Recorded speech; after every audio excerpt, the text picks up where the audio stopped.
Just to catch up. We've been shopping in Duncan. We never found Frankie's pen, and now we've lost Irene and Bunny. The trip back on the bus sounded like bees swarming. May was sure that Bunny was dead in a ditch. Mary Lou was in a dither because she didn't know whether to pray to St. Anthony, the patron saint of lost people, or St. Jude, the patron saint of lost causes. Frankie said they should split up. She'd take Jude. Frankly, I didn't care who they prayed to. I was just hoping they were going to do it silently. Frida kept reminding everybody that Bunny had only been missing for a few hours, and she would probably show up to go to the Ladysmith Light Up. Well, what if she's late, said Mary Lou. We'll go without her, said Frida. If we stick to the itinerary, she'll know where to find us. I could tell by her tone of voice that Frida hoped that would be the end of it. But Jude felt it necessary to reassure everybody that they shouldn't worry because Bunny had very positive colors. I just gripped the steering wheel and hoped for the best, not involving Sam. When we got back to the Cowichan Bay about 2:30, everybody wanted to lay down for a bit before they had to put on their winter clothes for the parade. Because of all the weird stuff that had happened, I stayed behind to lock up the bus. Then on my way through the lobby, I saw Carolyn at the reception desk, and I thought, I'll just ask her if anybody has turned in a fancy fountain pen. So Carolyn looked in all the drawers, and in the back room, it came up empty. And I thought, if I nip down now, I'll get a hold of Frankie before she lays down for a nap, and I can tell her. One of the twins opened the door when I knocked. The other was standing next to the bed, looking into an open suitcase. Their faces had identical lines of worry and stress. What's wrong? I said. Oh, come in, Mavis, said the one near the door. It seems that someone has entered our room and gone through our things while we were gone. Well, I know that someone has been in my suitcase this morning, and it was not me, said the one standing near the bed. Oh, I'm so sorry, I said. Is anything missing? Oh, this is so tiresome, said the one near the bed. I can't find my bedroom slippers, and I looked everywhere, even in the bathroom, but they're just not there. But who would take them? The slipperless twin subsided onto the bed like an inflatable losing air. Mary Lou, I think you forgot them at home. It seems to me you didn't have them in Nanaimo either. I thought, okay, Mary Lou on the bed, Frankie on the door. I can't find anything missing, said Frankie. I've looked through the closets and the dresser, but I think my suitcase has been opened. How can you possibly know that, said Mary Lou. Well, I think it's not where I set it down, said Frankie, but I can't be sure. Well, I was just trying to think what I was going to do in this situation when suddenly Frankie exploded. The present! The present's missing. It was on the luggage rack when we went to breakfast. What's in that damn thing anyway, I asked. No idea, said Frankie, but I'm absolutely sure it was on the luggage rack when we left the room. Well, oh dear, said Mary Lou. Well, I'll go to the front desk and I'll phone the RCMP. Now we have something concrete to tell them. Oh dear, said Mary Lou, I'm afraid that's not quite right.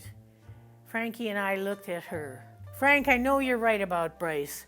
We really need to talk to him. He has been behaving badly. But I was just afraid that he would come for the gift when we weren't here, and he wouldn't know what to do, and we wouldn't be back until quite late. So after you left, I took it upstairs and gave it to Carolyn to put in the storage room. They have a new lock. Frankie stared at her sister. I'll go check and see if it's there, I said. I'll be back in a minute.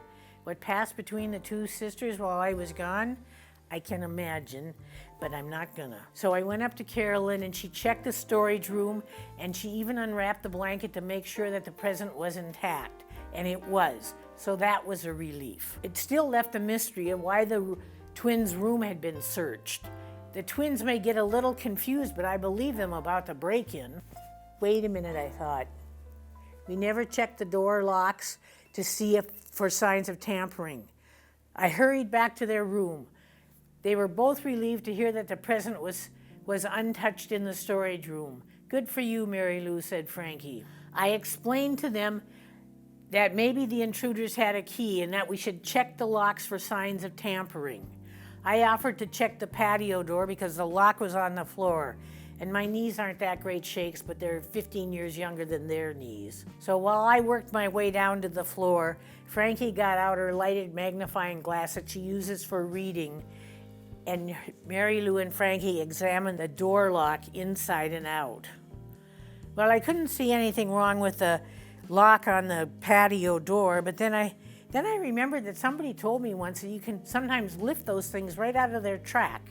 So I thought I'd stand up and try that. And I was just working my way up when I heard Frankie say, "What's this?" I turned to see her pick up an envelope from under the chair next to the door. She handed it to Mary Lou. "It's addressed to you," she said. "Oh, this is from Bryce," Mary Lou said. "He's the only one that calls me Gigi." She opened the envelope and took out a piece of hotel stationery. "Well, if this doesn't take the cake." "What?" both Frankie and I said. "Really, he has no consideration. You are so right, Frankie. Listen to this. Dear Gigi, change of plans. I can pick up the present from you at the craft hall in Ladysmith at 8:30. Love, Bryce." "How does he know about the craft fair?" I asked. "I have no idea," said Mary Lou, "but I gave his mother a copy of our itinerary in case of an emergency, and I can only assume that she showed it to him." "Do you think we should phone her?" asked Frankie. "No, not yet. But I'll tell you another thing. I have no intention of hauling that present all the way to Ladysmith for his convenience." "Well, maybe we should go to the meeting," said Frankie, "and get the real story out of him. Frida says that Ladysmith Light Up is famous. There's thousands of people. We might not be able to find him." "Well, we know he's going to be at the craft fair." "Where's that?" asked Frankie. I got the itinerary out of my back pocket and I looked. "It's in the agricultural hall," I said. "Okay," said Frankie. "We know where and we know when. I think we should be able to find him." "When we do, I think we should nail his shoes to the floor," said Mary Lou. "I'll tell Jude," I said. "I think that handicap parking is right next to the agricultural hall. We can maybe watch for Bryce from the bus." "Thank you," said Mary Lou and Frankie. I left the room and I walked down the hall to our room. I thought, I would not want to be that kid tonight. Or any night, really. Youth is overrated. When I got back to our room, Jude had left me a note saying that to meet her at the bus. What was she doing out at the bus now? We had 45 minutes before we had a load. I had this whole scene in my mind when I was going to make her listen to a blow-by-blow account of what happened in Duncan and make her help me figure out what I was going to tell Sam. So I sighed and I put on my Gore-Tex because I realized it had started to rain, and I headed out to the parking lot. As soon as I opened the front door, I saw Jude. She was under the bus, shining a flashlight into the suspension. "Oh, what now?" I thought. I rushed over to the bus. "What's wrong?" I said. "There are 2 pictures, Mavis." "You're going to have to say more." "Just let me finish down here. I got one more wheel well to check, then I can fill you in." "How'd you get down there anyway?" I asked. "You don't want to know," she said. I believed her. So I just put my hood up and I put my hands in my pocket and I waited. I figured she might need some help getting out from under the bus. "By the way," she said, "when in the HE double hockey sticks were you going to tell me about the front door?" "Oh," I said, "I keep forgetting. Frankie found it." "When?" she said. "Well, yesterday. Raven thinks someone tried to jimmy the door." "And how many people were going to know about this before you thought to mention it to me?" asked Jude. "Well, it kept slipping my mind." A low groan escaped from Jude. It sounded like she was trying to get all the air out of her body so she could get out from under the bus. One boot appeared, followed by a jean-clad leg. Then an arm shot out with a flashlight in it. She put the flashlight down and put the palm face down on the pavement. Then the knee bent and the heel dug into the gravel, and on an explosive breath, half a Jude appeared from under the bus. This process was repeated until most of Jude was out from under the bus. "You look like a beached whale," I offered. "Thanks for that," she said as she rolled over on her knees and used the wheel in the side of the school bus to pull herself up. Your comments were most helpful. I do what I can, I said. Well, then brush the gravel off of my jacket, she said, turning away from me. So what's this about the 2 paintings, I asked as I ran my hands down her back. While you were gone, I went for a walk along the beach and I let my mind wander. Then I went to the pub next door, I got myself a pot of tea and a veggie burger, and I sat down in the booth and proceeded to make a list of all the items I wanted to put in the painting. And when I was done, it leapt out at me. The answer to world peace? No, Grumpy. There are 2 kinds of weird things that are happening to us on this trip. Only 2? I couldn't help asking. There are the weird events where something goes missing. Irene's brooch, Bunny's rings, Frankie's pen. Irene and Bunny, I added. Well, Irene's in a special category. What do you mean, Bunny? She never came back from shopping in Duncan. Neither did Irene. Now we're missing 2 old ladies. Jude stopped and stared at me. Okay, Bunny goes in a special category for the minute. The other kind of weird thing is where something happens and nothing disappears. Like those guys running out from behind the bus in Nanaimo and the break into the storage room. And get this, Mavis, that guy who put the bag in the storage room, he never came back for it. Well, can we look in it now? Well, no, Carolyn says because he hasn't checked out, he may still come back. Well, then that's not so weird, I said. Well, consider Mary Lou's great-grandson. He's already disappeared twice, 3 times if he was a guy asking for his grandma in Nanaimo, and nothing's disappeared. You can add Frankie and Mary Lou's room being searched while we were in Duncan to that list, I said. Really, she said. Yep. Was anything missing? Nope. Mavis, what if all the things that are happening are not about somebody trying to steal from us? What if it's about somebody trying to add something to our trip? Well, like what? Well, drugs are the most obvious, said Jude. Remember that story about those 2 old ladies from Quebec who came back from Europe and got arrested for having cocaine? And it turned out that their nephews had hid it in their luggage? Oh, whoa, I do remember that story. I gotta hand it to Jude. A handicapped bus full of little old ladies with a sign on the side that said Butchart Gardens or Bust could transport a ton of drugs. Well, did you find anything, I asked. No, but I still have to check out the engine. So I got the stool out of the back of the bus and I popped the hood. Jude pushed back the latch and I put the rod up to hold the hood. We both climbed up on the fender, and while I held the flashlight, she searched around the fuel pump and under the engine. While we were searching, a middle-aged guy came out of the hotel with his keys in his hands. Can I help you ladies with something, he said. No, thank you, said Jude. I know a really good local mechanic, he said. So do we, I snapped. Just trying to help, he said, continuing on to his car. A voice behind me said, he probably doesn't know the first thing about engines. I turned to see the twins decked out in rain gear. They were wearing rubber boots lined with sheepskin and gloves. I didn't know which one had spoken, but I'd bet she was right.